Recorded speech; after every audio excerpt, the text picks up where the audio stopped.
I mean, this is my life. This is my childhood. I grew up in the Palisades. This is devastating. It's never going to be the same. I'm never going to be able to show my kids where I grew up. It's all gone. It's all gone. So our fires are basically going to be driven by the high heat, high winds, and dry vegetation. We got the green grass out there right now, but once we get to the heat in the summer, that will dry out quickly, and that is going to be a fuel. But this is not the time to get complacent. So best case scenario is managing it early.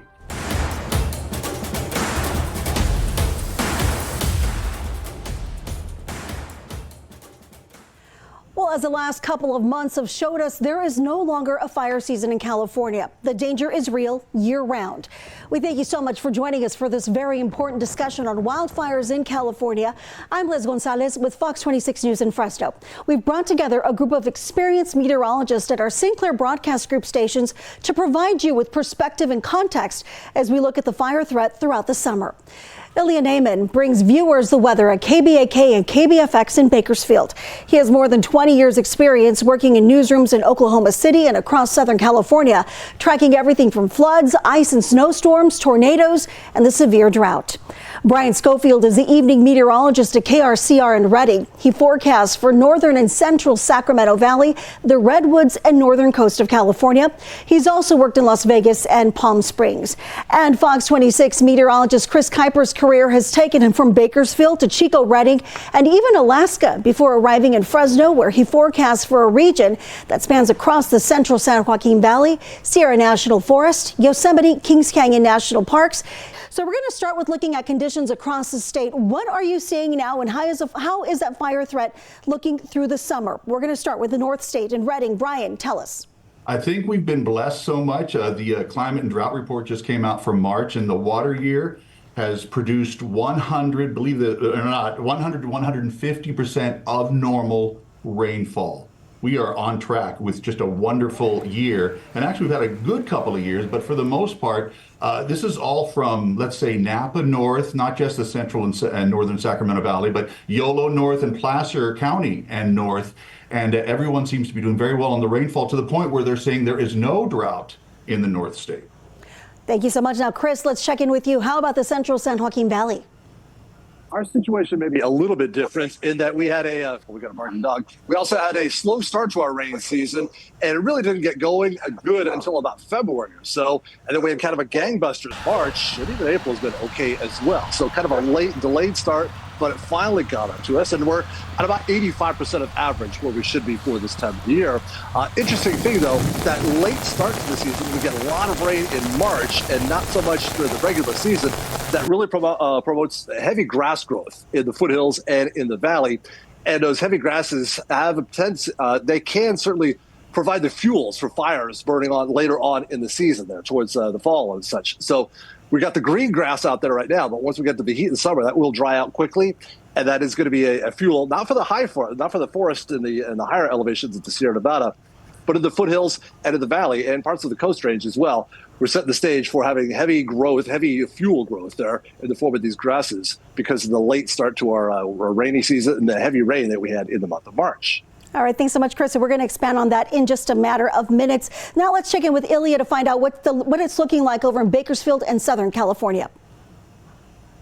Well, we can certainly relate to all of that green grass across the South Valley. We had a late start, a hit-or-miss season until March came, and then many days of rainfall sporadically occurring across our area. That has led to the new vegetation. But as you know, living out here, it just takes a month or so before the green grass becomes yellow, and that heightens the fire danger. That's normal around here. Obviously, the drought extends more significantly the further south you go into SoCal, but across the South Valley, we're kind of on the bridge between the Central Valley and the Southern California area. And so our fires are basically going to be driven by the high heat, high winds, and dry vegetation. And so right now we're just seeing the green grass. We're happy about that. But as we look ahead into the coming months, as we know, that grass might become more flammable. And obviously we'll keep a much more closer eye on that as conditions warrant out there. Okay, we're going to be checking in with you in just a matter of minutes again, but we are looking ahead to how the coming summer and how severe the wildfire threat may be. Let's take a look at what happened in 2024. It was a severe wildfire year. More than 1 million acres burned. To put that in perspective, that's the equivalent to 166,000 square miles, 41 times the size of Los Angeles County. These fires burned to the state's north and south, and they turned out to be good preparation for the catastrophic fires in LA County.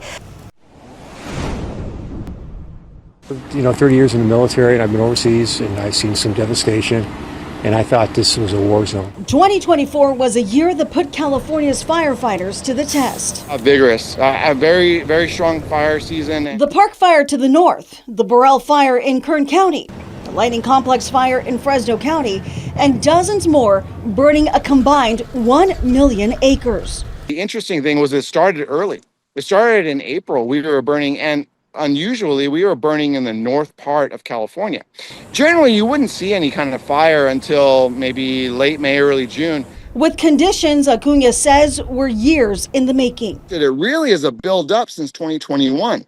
You have a look at all these incidents where we had large amounts of water falling from the sky, allowing for large amounts of fuel, which we'll define as grasses and brush. If it doesn't burn, then the next level of growing and dying lays on top of it, and on top, and on top. And it ends up being essentially like a haystack. And that haystack, combined with high winds, led to the perfect storm just days into the 2025 season, as wildfires tore through the Southern California coastline in Altadena in Los Angeles County. The Palisades and Eaton fires destroying a combined 37,000 acres and more than 16,000 structures. CAL FIRE, as large it is with 12,500 employees, is not large enough to fight all the fires. So reinforcements called in from across the West and beyond, and a greater investment from Sacramento, at least for now. We did bring on a lot of firefighters on an emergency hire. Whether or not that is a permanent item is something that the legislature will have to take up, because of course we do follow the budget. There's been a lot of debate about how local and state officials responded to the fire once it started. But Ilya, talk to us about the weather conditions that made that fire spread so quickly in that area. Well, to start things off, it was a much different 2024 to 2025 than the last two seasons that had prolific amounts of rainfall. Above average precipitation in the preceding years led to an enormous amount of vegetation growth across Southern California. Then this year comes in starting off a lot drier. The Santa Ana winds blow in, so you've got a rainy season that was late in showing up. Enter December to January, typically the start of the significant amounts of rain. Not so much. This year began a lot drier, and then the winds blew in. These were not just regular Santa Ana winds. We had winds that were gusting 80 to 100 miles an hour, not only in the localized canyons and passes, but into populated parts of the San Fernando Valley. So we had these prolific winds, hurricane force gusts that just blew out the power, down the power lines, and whatever flame began was spreading so much quicker than the fire department could even get on site, much less put it out. And there were a lot of other issues that came in the ensuing days. So these were particularly dangerous situation, fire weather watches and red flag warnings that were issued by the NWS, one after another out of Oxnard. And so this was a significant situation that literally was not necessarily started, you might ask, by the winds, but it was significantly impacted, so much so that it led the fire to become out of control, and then multiple fires broke out at the same time. One in Palisades, the other, the Eaton fire, just to the east, and so the resources were spread thin. The weather conditions were about as extreme as they could get during the time that we would normally be picking up whopping amounts of rainfall instead. Ilya, you talked about the Santa Ana winds. For those people who may not be familiar with that, what makes that different from just really strong winds that we see in any part of California? Well, a typical Santa Ana wind setup is when you have a ridge of high pressure that is basically like this dome of very stable air that gets really heavy. And that stable air tends to rush out to where it can go. Now, the passes, which are the channels in between mountain ranges are openings that allow that air to rush out. And it just happens to be that the openings are facing into certain corridors of Southern California. And these corridors then help the air to rush through them and intensify at speeds that are dramatically stronger between those mountains than they would be going on either side. And so you can go a few miles away and get winds from calm to 90 miles per hour in just a stretch of a few miles. And when those winds whip through, the humidity goes a lot lower because the winds go down the mountain and they get warmer, the air gets drier, and that helps to fuel the fire. Making quite the recipe for disaster, as we saw firefighters just could not seem to catch a break in Southern California. Now, Brian, can you talk to us through the drought situation in the state? I know you mentioned you've gotten a lot of rainfall to the north, but what areas are the most severe drought right now? And what does that mean to those areas that could be at a greater risk for fires? Well, in that same climate report I was mentioning earlier, they're showing the San Joaquin Valley as abnormally dry. So it's in a moderate drought. That's not great, but it's better than Southern California, as you heard from my colleagues, especially with the stronger winds that they're planning to get in autumn. Definitely when you get into Southern California, we're going to extreme to severe conditions. So you're almost at the peak of that kind of danger. And, you throw in those Santa Ana winds, and as you said, they speed up, they heat up, they dry everything out. So it's just going to exacerbate the problems that are already on the ground, which is dry scrub. Again, a lot of rainfall that the north received. What are we seeing in terms of the growth, and how quickly, realistically, does that dry up? And it's interesting because you could have some very heavy rain and still weeks later have those rock slides. But those mudslides are a danger that we have to consider. You don't want all your rainfall in one day, 1 week, 1 month. We had quite a busy March, but truly you don't want to have it all like that. Now, Chris, I'm coming to you. It wasn't quite, as you mentioned, a miracle March, but the central San Joaquin Valley did receive a good amount of rain late in the season. Typically, any rain is a good thing, but what does this do for the brush? And it was a bit of a late start to our season. We had a good November, and then it kind of dried out in December somewhat. And January was very dry for us. So going into February, we were starting to get pretty far behind. At one point there, around Valentine's Day or so, we were around 50% of average for our rainfall. And then we caught up all of a sudden in a hurry there in March. And so we had a heavy rainfall in that time. And that really caused the grasses in the valley to really explode. And case example here, we can go back to just 2018. We could talk about the Camp Fire, because that winter in 2017 and 2018 in Northern California was a fairly dry winter. Then they had that same kind of heavy rainfall in March. And there's a little experimental station about 30 miles south of Paradise, run by the University of California. And they measure how much grass is grown in a certain area. And they that springtime, they got double, basically, the amount of grass per acre, what they normally get. So that meant for very heavy fuels there going into that 2018 year. And then November 8, 2018, we had the Camp Fire explode, and it was roaring through all that valley grass that had grown through that exceptionally wet March. Not saying that is going to happen at all this year, but certainly we had the fuels getting ready, drying out in place for foothills, and maybe in the valley, but we get fires more substantially in the foothills. We're getting that situation set up for rather thick growth, or rather thick fuels in the foothills because of that heavy rain that we had in March, setting the stage for some heavy grass growth. Which is where it becomes so crucial for people to really clear that space for firefighters. Now, in doing research for this discussion, I did read about something called the pyrocene, which is a concept that says that we're in a fire age of sorts, comparable to the ice age. Is anyone able to explain that theory for us? Well, it's based a lot on climate, obviously, climate change and human interaction with it. And, their Palisades fire is a good example of that, how you have, a wet season, then a dry. But it's the essence of it is truly, and you guys can jump in too about this, it truly means hotter, more severe and bigger fires. And that's where things get a little scary. We're talking about mega fires. And the urban wildlife interface is just only expanding. So people are building homes in places now that 50 years ago we didn't have homes, just because there are more people in California or Idaho or Washington or wherever. So people are expanding the home growth into parts of the forest. And so places of a city like Sacramento is going to the east into the Sierra Nevada somewhat there and towards Auburn and places like that. In places that may have 50 years ago, a fire roared through that region there and maybe just scared a few people, and that was it.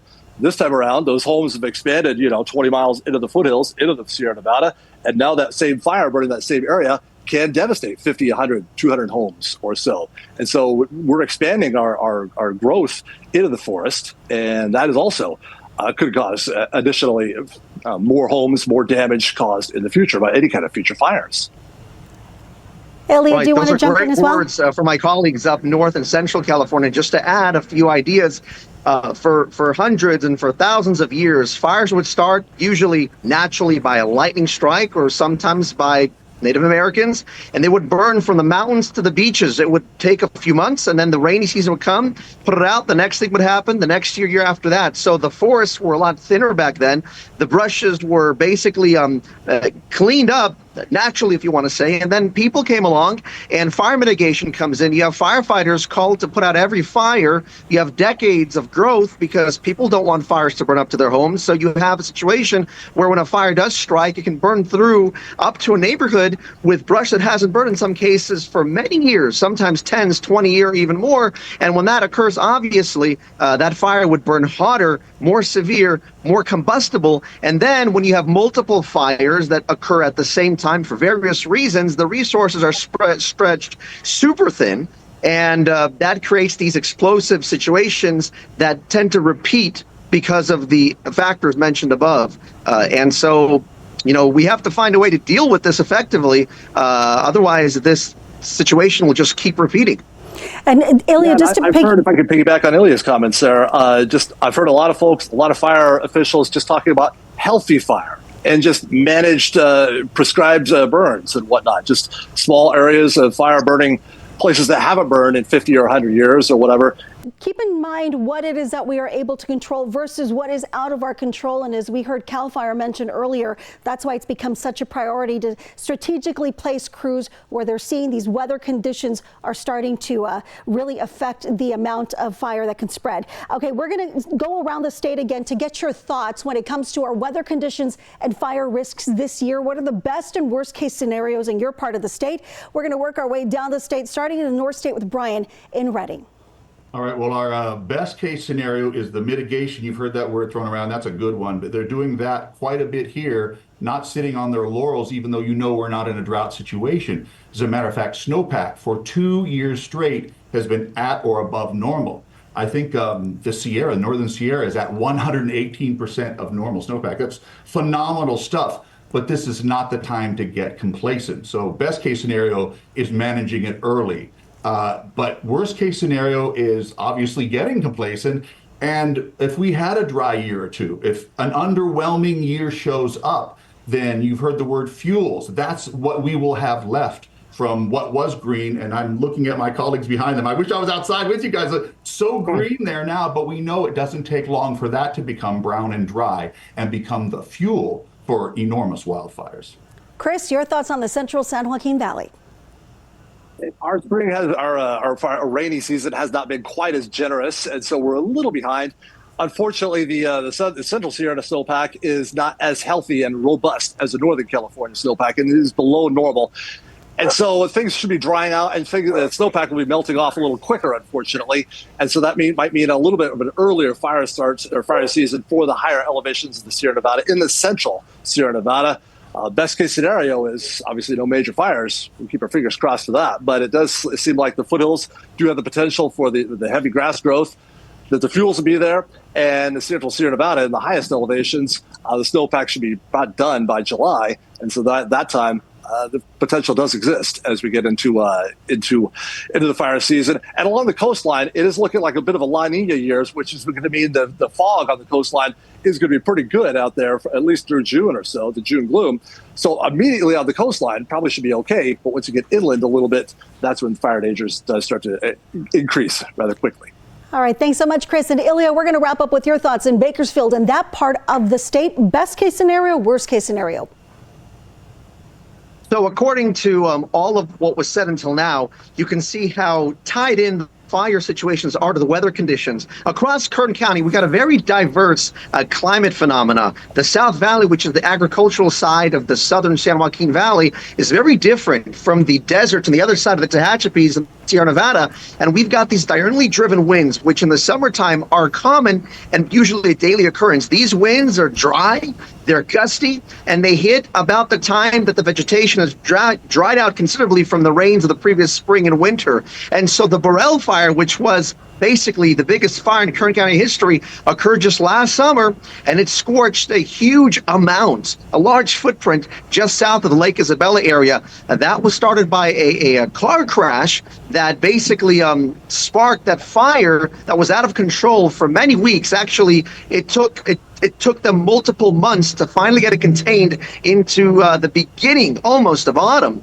before the fire was officially put out. Between that time, these winds would drive it up the hill in through communities. Havilah took a direct hit by that. And so this was not a Santa Ana wind. This was just a typical summertime dry winds that occurred. And these winds are with us, whether you like it or not, just about every year. There's not really much you can do about that.